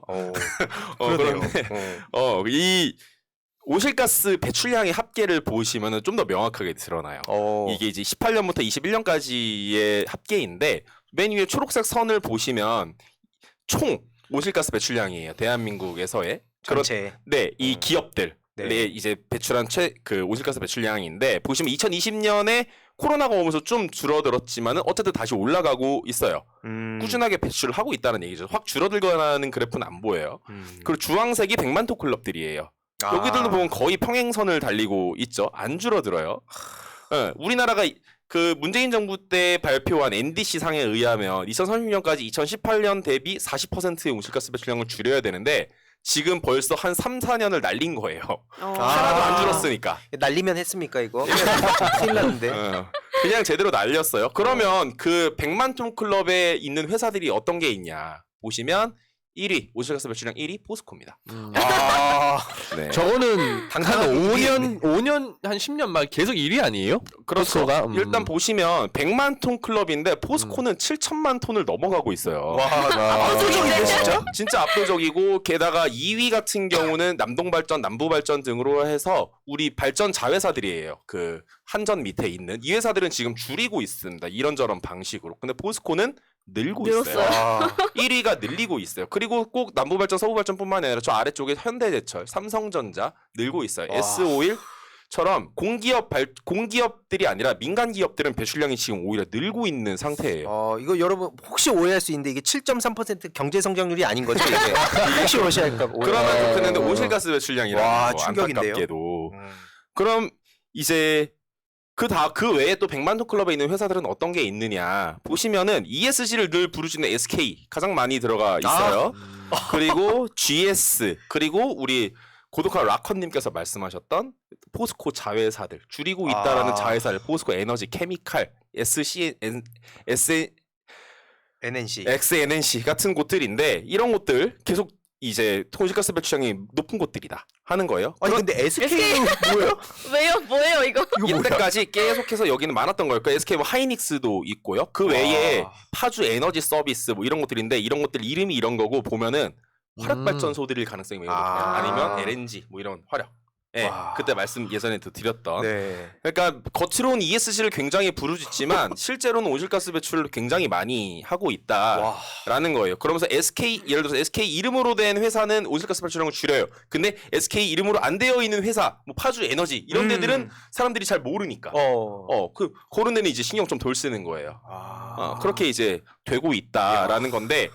그 안에 들어가 있던 회사들 보시면 대부분 이제 아시는 회사들일 거고 철강 회사, 시멘트 회사가 대부분이에요. 그렇기 때문에 주식하시는 분들 이런 회사들 미리 사두시면 됩니다. 그렇게까지. 네, 왜냐면은 온실가스를 안 줄이고 있는 회사들이지만은 돈이 많은 회사들, 유력한 회사들이란 말이에요. 이들은 줄여야 될 책임도 있고 줄이지 않으면 더 이상 살아남지 못해요. 그러니까 미리 주식을 사놓으세요. 오희성님 개인 의견이고 책임은 지지 않습니다. 개인이 알아서 책임져야 됩니다. 최소한 주식을 사서 주주로서 온실가스 줄이라고 압박을 해주시는 게 빠르다라는 아까 거예요. 의성님 코너 들어올 때 누가 댓글에 노랭이 어쩌고 했는데 노랭이님의 의견이기 때문에 네. 저 모릅니다. 제 마음입니다. 의석피셜입니다. 네네. 일단 여기까지 보면 포스코는 하나도 온실가스를 줄이지 않았고 온실가스 그러네요. 배출량 오히려 늘었어요. 근데 왜 고독한 락커님의 지인은 그분은 왜 포스코가 열심히 온실가스 배출량을 줄이고 있다고 한 걸까? 그 다음 자료를 보면 알 수 있습니다. 이건 뭐냐면 탄소 집약도라는 거예요. 같은 에너지를 투입했을 때 온실가스가 얼마나 많이 배출되느냐인 거예요. 그런 걸 보면 그 수치가 낮을수록 좋은 겁니다. 낮을수록 좋은 거예요. 수치가 낮을수록 온실가스 배출량이 적다라고 보시면 돼요. 그런데 포스코 같은 경우는 이제 3위, 2위로 이 랭킹의 변화가 조금 있고 숫자도 조금 줄고 있어요. 그러니까 에너지를 쓰는 거에 비해서 탄소 배출량이 줄고 있다라고도 볼 수 있는 거예요. 근데 0.001 준 거 아닌가요? 그렇죠. 그런데 온실가스 배출량은 늘었잖아.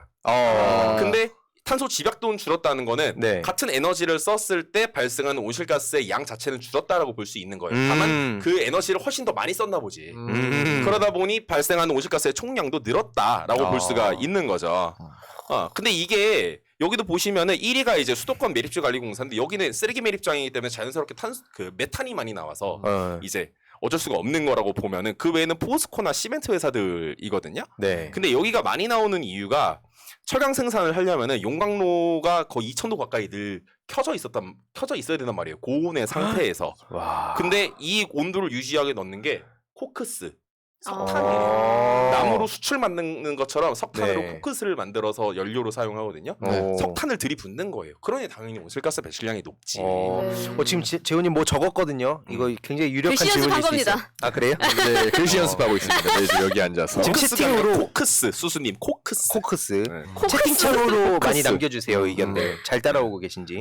이 석탄을 때려 부기 때문에 온실가스 배출량이 높은 거예요. 그래서 포스코가 이런 노력을 해요. 광양제철소에 일반적인 그 코크스를 활용하는 석탄을 쓰는 용광로가 아니라 전기로 전기로 부를 때는 네. 전기로를 만들겠다라고 하면서 투자를 하고 있고 왜냐하면 전기로 부를 때면 석탄으로 불을 지피는 것보다 온실가스 훨씬- 배출량이 줄어드니까 다만 그걸로 충분하다? 아니다. 왜? 그 전기는 무엇으로 발생시켜야 하냐? 재생에너지. 재생에너지. 그 전기를 석탄 화력으로 만들었다라고 하면 어차피 온실가스는 많이 배출된 거잖아요. 네. 그럼 전기로 바꾸긴 했지만 효과가 훨씬 덜한 거죠. 그러므로 발전을 할 때 전기로 바꾸는 건 좋아. 근데 이 전기로에 투입되는 전기 자체도 재생에너지로 발전한 전기여야 효과가 맞네. 극대화된다라는 거죠. 그 죄송한데 의성님 답변하기 전에 답변해 주시겠어요? 그 재생에너지하고 재생에너지 하면 왜요? 동시에 얘기하는 거예요. 저거 미러링 아니야? 아니야. 동시에 얘기해. 그냥 듣고 이거 뭐 가족으로 아니야. 네. 동시에 얘기하는 거예요. 네네. 예. 그러니까 아까 말씀을 드렸던 것처럼 그 탄소 집약도가 조금 줄어들 수도 있다. 그러니까 나름의 이런 노력을 하고 그리고 우리 고독한 라커님의 지인분께서도 야, 이런 포스코 이런 노력하고 있어라고 말씀하실 수가 있는 거죠. 그리고 또 이런 노력도 해요. 그 수소 환원 제철의 진심인 이유. 저는 제출이라고 저 무슨 뉴스가 무슨 뉴스가 저러는지 모르겠는데 수소 환원 제철입니다. 제철을 와, 할 때 진짜. 철을 만들 때 앞에서는 재생에너지로 전기 말씀드렸잖아요. 네. 이거는 아예 수소로 만들겠다라는 거예요. 혹시 뭐 제출하고 싶어서 쓴 거 아닌가요? 김종영님 뭐 네, 김종혁입니다. 제철입니다. 네, 제철이에요. 제철. 2050년까지 40조를 투자해서 수소로 철을 만들겠다라고 해요. 그리고 그린 수소. 그러니까 이 물을 재생에너지로 전기 분해한 수소로 만들겠다라는 거예요. 근데 이거는 단기간에 적용이 될 수가 없어요. 일단 수소라고 하면은 그냥 이것만 이해하시면 돼요. 당장 못 쓴다. 네. 수소는 당장 못 쓴다. 수소 당장 100만 톤 못 써. 클럽 오늘 유익합니다. 100만 톤 클럽 네. 수소 지금 수소 환원 제철 역시 이것도 당장 못 한다라는 거예요. 그러니까 목표가 2050년까지 40조 원을 투자한다라는 거고 그리고 재생에너지로 그린 수소를 만들어야 되는 건데 우리나라 재생에너지가 너무 부족한데 네. 재생에너지도 많이 깔아야 돼요. 네. 게다가 이 그린 수소 기술 자체도 지금 경제성이 안 나와서 더 기술 발전이 필요해요. 한마디로 연료도 현재 그 가용하지 않고 네. 수소로 철을 만드는 방식 자체도 가용하지 않아요. 그런데 이런 걸 노력하고 있다라고 계속 언론에는 띄우는 거예요. 근데 죄송한데 지금 이걸 한 10분 좀 넘게 말씀해 주셨는데 윤석열 대통령이 여기까지 지금 이해를 할 수 있을까가 좀 의문이긴 하거든요. 일단 이걸 따라올 수 이해한 있을까요? 사람이면 윤석열 정부가 재생에너지 비율을 줄였으면 안 되죠. 큰일 났네요, 이거. 그런데 줄였다라는 거고 그리고 여기까지 언론 보도를 보시면 포스코가 얼마를 줄였다? 이런 거 안 나와요. 네. 그러네요. 근데 신용은 하고 있으니까 내부에 있는 이해관계자는 우리 회사 뭐 해? 라는 건데 정말 이 문제를 외부에서 평가했을 때는 포스코 제발 온실가스 배출량 좀 줄여 라는 얘기 온도차가 생길 수밖에 없는 것이죠.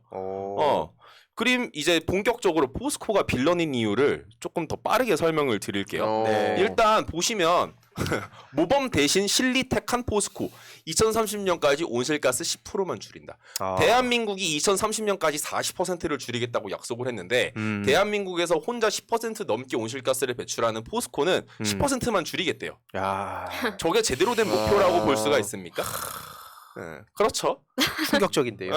저 벌써 말도 안 되는 소리인 거고 그리고 외국에서의 조금 더 객관적인 평가를 한번 볼게요.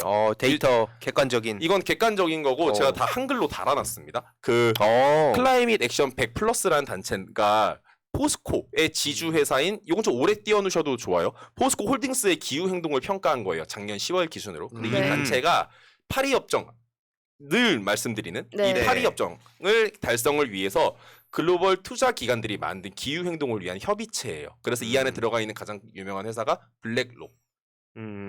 경 단위로 그 돈을 운용하는 투자를 하는 회사예요. ESG를 그 가장 그 리드하고 있는 회사다. 가장 전 세계 가장 큰 손이다라고 보시면 돼요. 이거 환경 단체가 운영하는 사이트가 아니에요.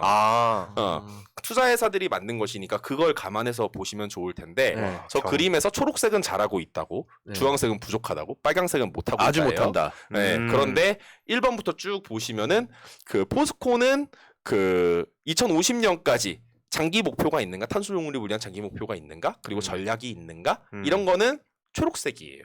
왜냐? 2050년까지 뭐 40조인가 투자하겠다며요. 네. 그때까지는 얼마를 뭐 줄이겠다고 하고 그리고 수소를 쓰겠다 하면서 나름의 전략을 얘기를 했어요. 그러면서 여기는 초록색이야. 장기적인 목표는 그래요. 그런데 부족하다가 중기 목표 2035년까지는 목표가 너무 부족하다. 그리고 기후 관련 거버넌스 사내에 너무 부족하다라는 건데 조금 더 파고 들어가면은 기후 관련 거버넌스 같은 거는 사내 ESG 부서 같은 거를 만들었냐라는 거예요. 그건 거기까지는 만들긴 만들었어. 근데 한 번 더 파고 들어간 거예요. 그 안에 어떤 KPI 같은 성과 지표가 있느냐. 이 부서가 온실가스를 얼마나 줄이고 포스코가 ESG를 얼마나 해야 한다라는 것을 업무적인 성과로 두고 있느냐라는 거예요. 근데 없다. 없기 때문에 부족하다가 뜬 거예요. 구색 맞추기만 한 거네요. 팀 만들어. 겉으로 보면 그렇죠. 그리고 못하고 있다는 2025년까지의 단기적인 온실가스 감축 목표. 그리고 그것을 하기 위한 자본을 준비했는가. 그리고 파리 협정 같은 국제적인 기후 정책, 탄소와 같은 탄소 저감 제도 같은 네. 제도들과 연결점이 있는가 없는가인 건데 이건 아예 빨강색 못하고 있다라는 거예요. 그러니까 이걸 종합해서 보면은 당장은 전략도 없고 돈도 없어. 근데 2050년까지는 할게. 지금 9번의 정의로운 전환을 보면 이건 또 이거는 지금 그 평가가 안 된 것 같아요. 이건 뭐냐면은 이 포스코의 공정이 바뀌었을 때 기존에 일을 하던 사람들 예를 들어서 석탄을 푸던 노동자와 노동자가 갑자기 이제 전기로 바뀌어지게 되면은 석탄을 피우는 일이 사라지잖아요. 그럼 그쵸. 이 사람의 일자리를 어떻게 할 것이냐. 그치. 같은 걸 정의로운 전환이라고 우리가 얘기를 하는 건데 그냥 이것은 버리면 안 되니까. 그거를. 그럼요. 그게 그치. 너무 중요한 제일 거예요. 중요한 그게 거지. 없으면 이 S와 G를 만족할 수 없는 거죠. 그렇죠. 근데 당장 지금 이 정의로운 전환에 대한 계획이 없고 평가도 지금은 없기 때문에 현재로서는 공석입니다만 조금 나중에 평가가 나오면 이것도 한번 소개해드릴 일이 있을 때 말씀을 드리도록 할게요. 그러니까 이런 걸 보면은 국내 언론만 보면 포스코가 뭔가를 책임지려고 하는 것 같아요. 그런데 외신이나 국외에서의 평가자를 보면은 포스코가 하려는 게 아니다. 이거 온실가스를 줄이기 위한 진심이 없다. 이거는 단기적인 목표도 없고 돈도 준비하지 않았다. 장기적으로 하겠다라고만 하고 그렇기 때문에 포스코는 더 노력해야 된다가 외부에서의 평가예요. 중요하네요 이게. 네. 제가 저번에 리튬에 대한 주제를 가지고 와서 얘기한 적이 있었는데 네. 실제로 포스코에서 이제 뭐 제철뿐만이 아니라 이제 배터리나 다른 쪽으로 전향하려고 왜냐면 계속 언제까지나 이게 사양 산업으로 취급이 되더라고요. 제철 같은 철강 이런 게. 그래서 바꾸려고 한다, 뭐 전환하려고 한다 이런 얘기들은 계속 나오고 있는데 이거를 국내 언론들은 실제로 너무 사측의 입장만 대변해 주듯이 맞아요. 보도가 나오고 있으니까 이런 거에 대해서 뭐 물론 깔려고 까는 건 아니지만 물론 거기서도 자기들 의지대로 이렇게 줄이려고 한다 이렇게 얘기는 할 수가 있습니다. 근데 거기에 대한 체계적인 계획이라던가 어떤 합리적인 그런 것들이 돼 있냐 보면 그게 없다는 얘기를 누군가는 객관적으로 해줄 수 있어야 되는 거죠. 그렇습니다. 맞아요. 지금 뭐 우리 미야킴님께서 그린워싱인가요? 라고 질문도 해주시고 중간에 전문성 있는 말씀들도 해주시고 다 좀 재밌는 말씀들이 많이 있습니다. 저는 이거 그린워싱이라고 생각하는데 이게 왜 포스코가 그린워싱이냐 그 다음 자료를 보시면 더 명확하게 나옵니다. 어쨌든 내부적으로는 뭔가 노력을 하고 하는 것 같아요. 그런데 그럼 뭐예요? 삼척에다가 석탄화력 발전소를 짓고 있는데 그린워싱이네. 이거 다 지으면 2024년에 이제 4월인가 그때 완공되고 그 공장 돌아가거든요. 그럼 1년에 1,300만 톤의 온실가스를 배출해요. 얘가. 포스코가 지금 7천만 톤 넘게 배출, 거의 8천만 톤에 가까이 가고 있는데 1,300만 톤을 여기 얹으면 여기는 뭐 1년에 1억 톤을 배출하겠다는 건가? 아니 이게 그린워싱이란 말도 굉장히 뭔가 다 담아내지 못하는 것 같아요. 네, 이거는 하는 짓 보면 저거 지금. 대놓고 하는 것 같은데 그냥 네. 대놓고 짓겠다고 하는 거잖아요. 이러니 포스코가 온실가스 1도 안 줄인다라고 얘기가 안 나오겠습니까? 당연히 나오죠. 그리고 그 외에 뭐 국내에서 새는 바가지 해외에서 안 셀까요? 해외에서 셉니다. 또 그림 하나 더 보시면은 해외에서도 무지하게 세고 있어요. 지금 포스코가 인도네시아 팜유 농장 이 얘기는 늘 나오고 있습니다. 팜유 농장에서 발생한 환경 훼손, 산림 벌채, 원주민 등에 대한 인권 침해에 대해서 이게 OECD의 가이드라인 위반으로 고발을 당한 상태예요.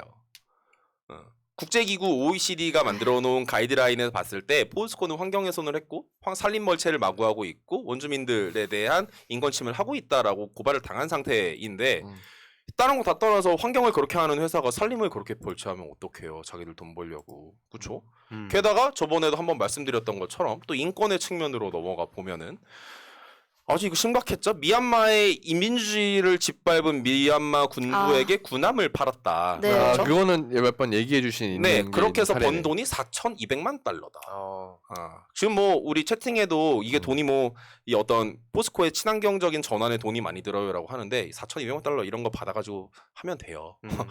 돈 써야죠. 그리고 탄소 배출권으로 저번에도 말씀드렸던 것처럼 지난 15년에서 19년까지 탄소 배출권으로만 한 4천억 정도의 공짜 꽁돈을 벌었는데 그런 돈들 다 써야죠. 그리고 그, 이게 장기간 원래 한참 전에 시작했어야 되는데 급하게 하려다 보니까 훨씬 더 무리가 되고 돈도 많이 들고 힘든 거잖아요. 진작에 그렇습니다. 했어야죠. 그래 진작에 했어야 되고요. 그리고 그 외에도 뭐 인도에서도 포스코가 그 제철소 만들려다가 무산되는 과정에서 많은 사람들이 죽었고 현재까지 인도가 사회적인 문제를 겪고 있는데 이런 문제들도 오늘 다 말씀은 드리진 못합니다만 포스코는 사실 파도 괴담이에요.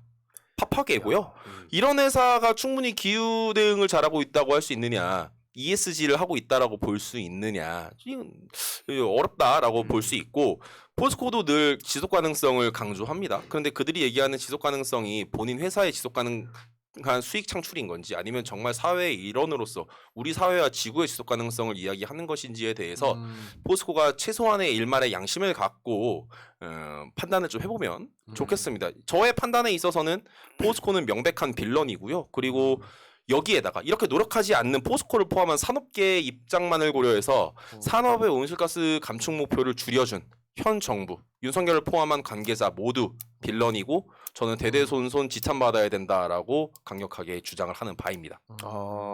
실제로 근데 이게 경제 문제와도 많이 연결이 돼 있기 때문에 전환을 하는 것이 많은 사람들에게도 좋지만 기업을 위해서도 필요한 거라고 생각이 되는데 언제까지 이렇게 미루기만 할 건지 모르겠습니다. 이게 윤석열 정부가 되다 보니까 더 믿고 미루는 것 같아요.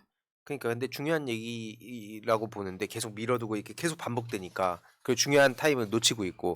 근데 주위에 좀 끄는 건가요? 네, 아닙니다. 네, 집중해 주시고요. 네. 맥을 제대로 끊으시는데요. 네. 이게 내 얘기가 아니라고 생각하는 것 같아요. 이게 맞아. 뭐 모르겠고 뭐. 맞아요. 근데 그러니까 이제 69시간에서 막 반응한다든지. 그래서 이거를 그 다음 연결고리로서는 이게 어떻게 우리한테 그 와닿는가. 뭐 예를 들어서 후쿠시마 그 수산물 관련해서도 이거 내가 먹는 거 이거 해물 이거 들어오는 거 아니야? 이런 것들. 맞아요. 당장 먹고 네. 사는 거니까. 예, 뭐 그런 것들을 한번 같이 또 우리가 고민해서 주위에 알릴 필요도 있겠다는 생각이 듭니다.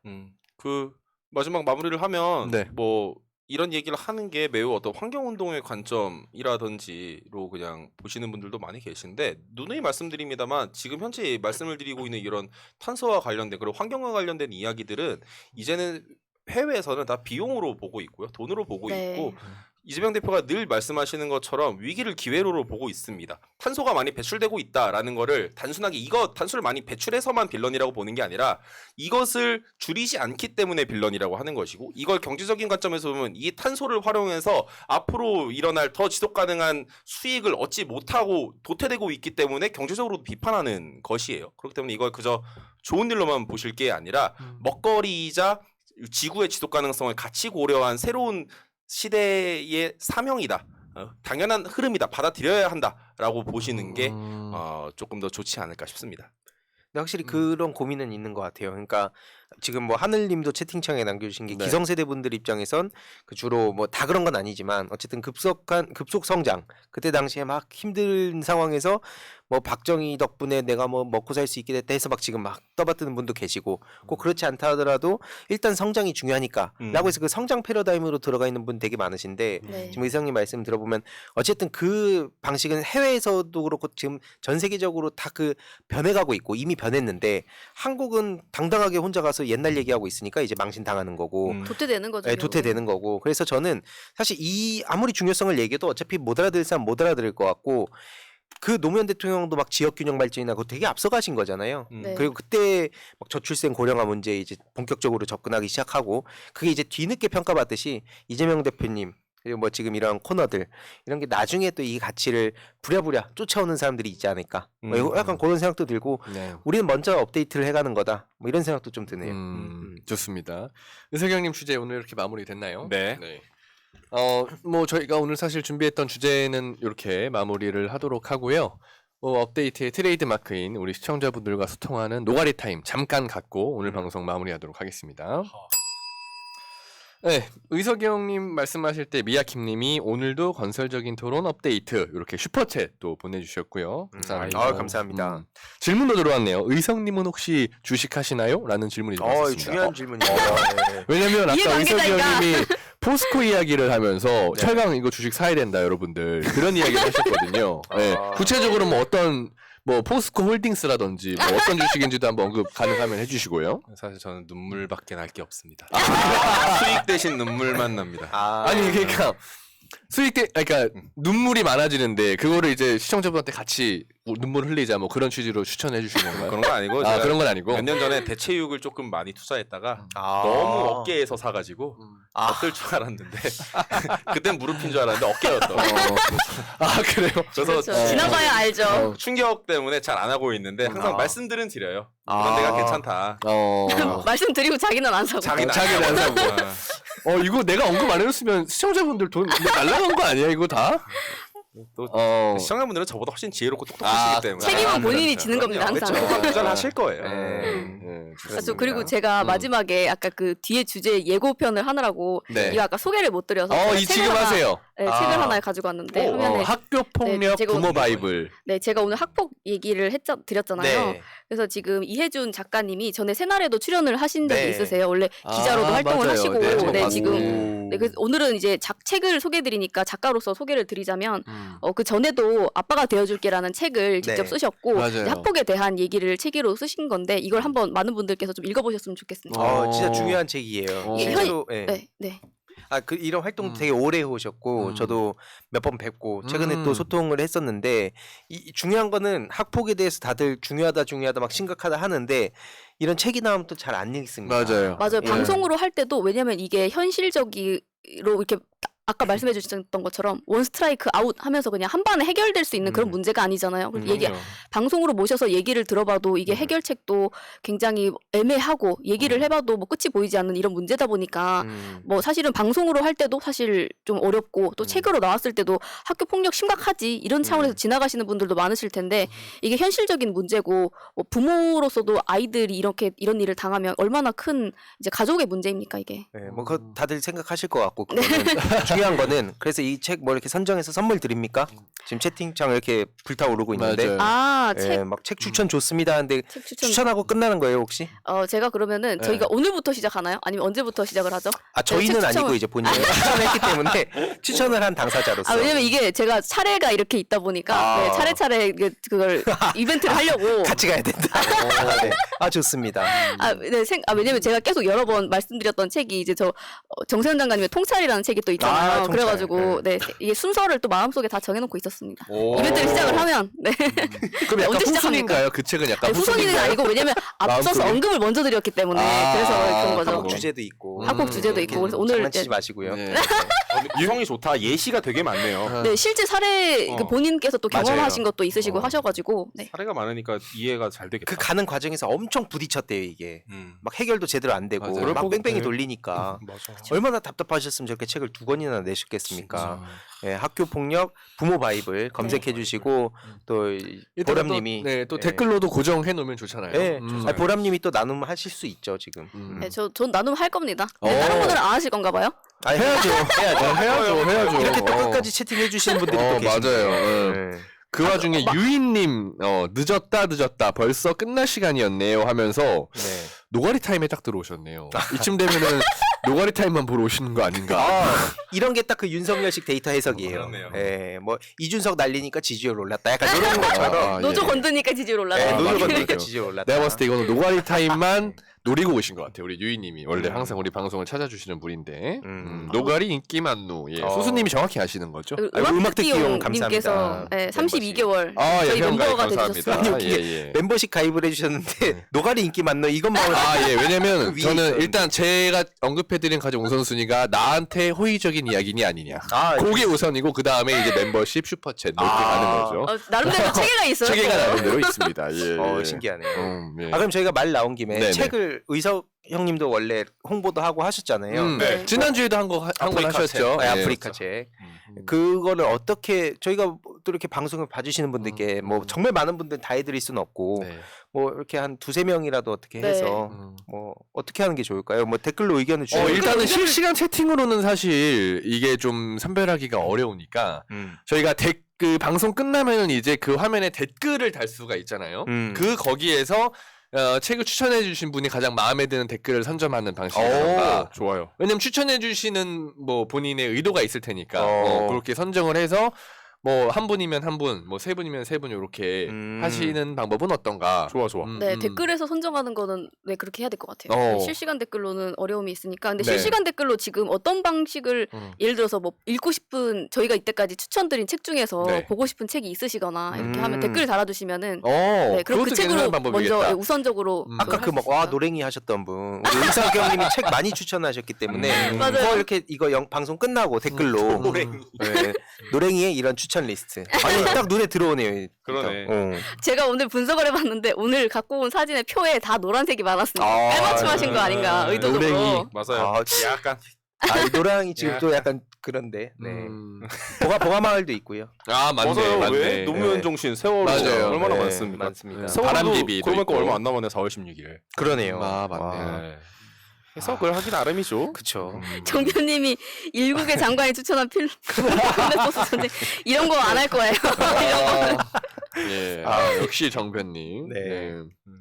아무튼 저희가 댓글은 매주 읽고 있거든요. 저희 모두가 그래서 제가 다음 방송 때 이제 베스트 댓글이나 이런 것들 좀 언급드리는 편인데 이번에 댓글 남겨주시면 저희가 또 선정을 해서 그분께 또 소통을 다시 해서 뭐 댓글로 뭐 메일 주소를 여쭤보던 뭐 그런 방식으로 해서 책을 꼭 우리 시청자 여러분들께 같이 나눔하고 또 선물할 수 있는 그런 또 시간을 만들어 보겠습니다. 자, 뭐 아쉬운 거 있나요? 혹시 오늘 방송에서 뭐 다 못다한 얘기. 네. 똥파리가 또 하나 보이네. 그러니까 이게 채팅 아, 저희가 그러니까. 주제를 할 때 또 거기에 맞는 의견 주시면 계속 같이 업데이트 할 수 맞아요. 있는데 뭐 그거 아쉬운 거 하나랑 저는 이번 주에 좀 아쉬운 게 하나 있었습니다. 뭔데요? 그 9일 날 유시민 작가님과 홍준표 시장 이렇게 토론을 하는데 또 그때가 황희도 9시라서 황희도 얘기할 것 같은데. 히브버스터가 이번 주에 없습니다. 이번 주에 이거 없군요. 어떡합니까 이거. 아쉬워하실 텐데 다음 주에 찾아뵙겠다. 그거는 황희도 채널에서 아쉬워하시겠죠. 아니 근데 약간 그게 네. 이제 진짜 너무 아쉬우면 예를 들어서 네. 7시에 방송할 수도 있고 뭐 그런 거 아닌가요? 어렵습니다. 어. 9시.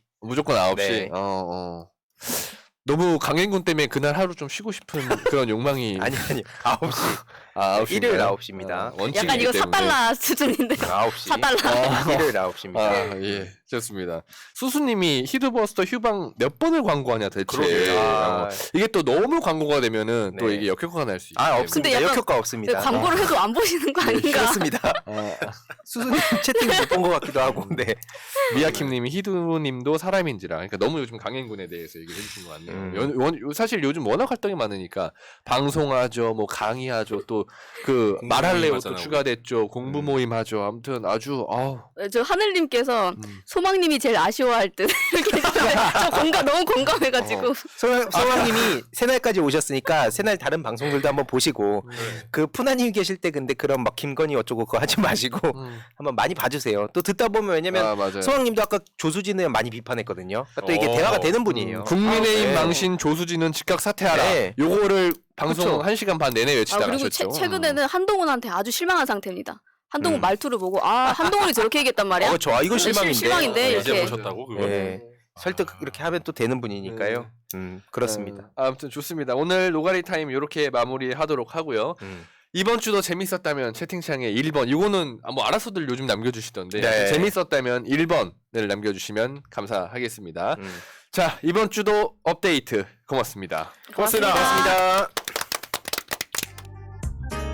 민주주의 평화 통일 다 죽어간다 이대로는 놔둘 수 없다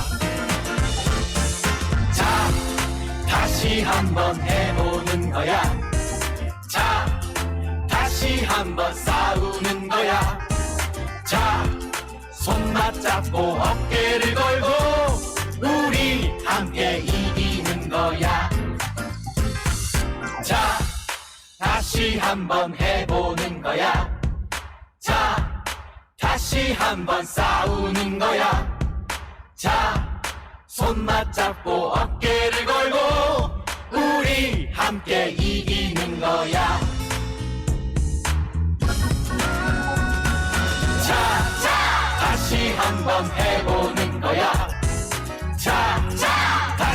한번 싸우는 거야. 자, 손 맞잡고 어깨를 걸고 우리 함께 이기는 거야. 자, 다시 한번 해보는 거야. 자, 다시 한번 싸우는 거야. 자, 손 맞잡고